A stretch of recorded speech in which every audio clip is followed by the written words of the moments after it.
উনি বলেছেন কোনো মুক্তিযোদ্ধা কিংবা শহীদ মুক্তিযোদ্ধা পরিবারের কেউ জামাত ইসলামী করতে পারে না।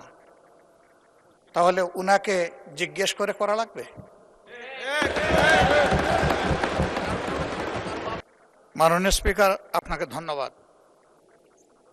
আমি শ্রদ্ধা রেখেই বলতে চাই, মাননীয় সংসদ সদস্য বয়সে আমার বড়, তিনি মুক্তিযুদ্ধে তার অবদান সবকিছুই বলেছেন, কিন্তু নিজের অবদান বলতে কি আরেকজনের অবদানের উপরে হাতুড়ি পেটানোর অধিকার কাউকে দেওয়া হয়। তিনি পার্সোনালি আমাকে হার্ট করেছেন। তিনি বলেছেন যে আমি বলে থাকি আমি শহীদ মুক্তিযোদ্ধা পরিবারের সদস্য, তাহলে ইনি এটাকে চ্যালেঞ্জ করছেন। 2 নম্বর, উনি বলেছেন কোনো মুক্তিযোদ্ধা কিংবা শহীদ মুক্তিযোদ্ধা পরিবারের কেউ জামাত ইসলামী করতে পারে না। তাহলে উনাকে জিজ্ঞেস করে করা লাগবে? এটি আমার নাগরিক অধিকার। আমি কোন দল করব, কোন আদর্শ আমি অনুসরণ করব, এর উপর হস্তক্ষেপ করার ন্যূনতম কোনো অধিকার রাষ্ট্র কিংবা সংবিধান কাউকে দেয়নি। আমি এটার তীব্র নিন্দা জানাই। আমার আইডেন্টিটি নিয়ে প্রশ্ন করা হয়েছে, এটা গুরুতর অপরাধ করেছেন উনি। আবার আমার আদর্শ সিলেকশনের ব্যাপারে উনি কথা বলেছেন, এটা বাড়তি অপরাধ করেছেন। আমি অনুরোধ করব মাননীয় স্পিকার, তার এই অসংসদীয় অংশটা এখান থেকে যেন এক্সপাঞ্জ করা হয়।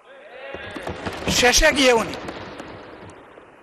নোভা এলইডি টিভি, ঝকঝকে ছবি, নিখুঁত শব্দ, 5 বছরের ওয়ারেন্টি। নোভা মানি সঠিক মান, নিশ্চিত সেবা।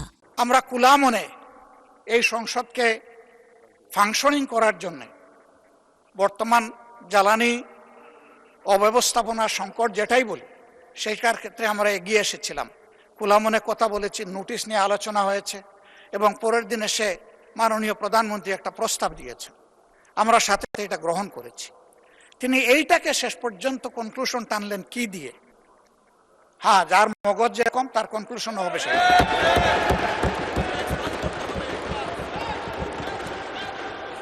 তার মতো একজন প্রবীণ ব্যক্তির কাছ থেকে, রাজনীতিবিদদের কাছ থেকে আমি এই ধরনের আচরণ আশা করিনি। আমরা এখানে প্রথম দিনই বলেছি ভালো কিছু শিখতে এসেছি। কাউকে হিট করা, গালি দেওয়া, এর মাধ্যমে বড় কিছু অর্জন করা যাবে না। কিছু গোলাবাজি হতে পারে বড় জোর, কিন্তু তার চাইতে বেশি কিছু হবে না। আর সাধারণত যুক্তি যখন ফুরিয়ে যায়, মাথা তখন গরম হয়ে যায়।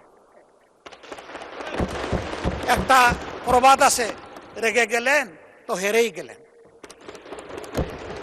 আমরা সবাই মিলে হারতে চাই না, আমরা সবাই মিলে জিততে চাই।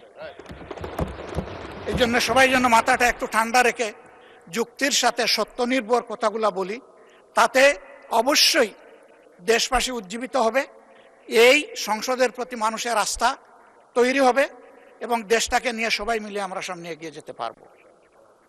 ধন্যবাদ মাননীয় স্পিকার। ধন্যবাদ মাননীয় বিরোধী দলের নেতা।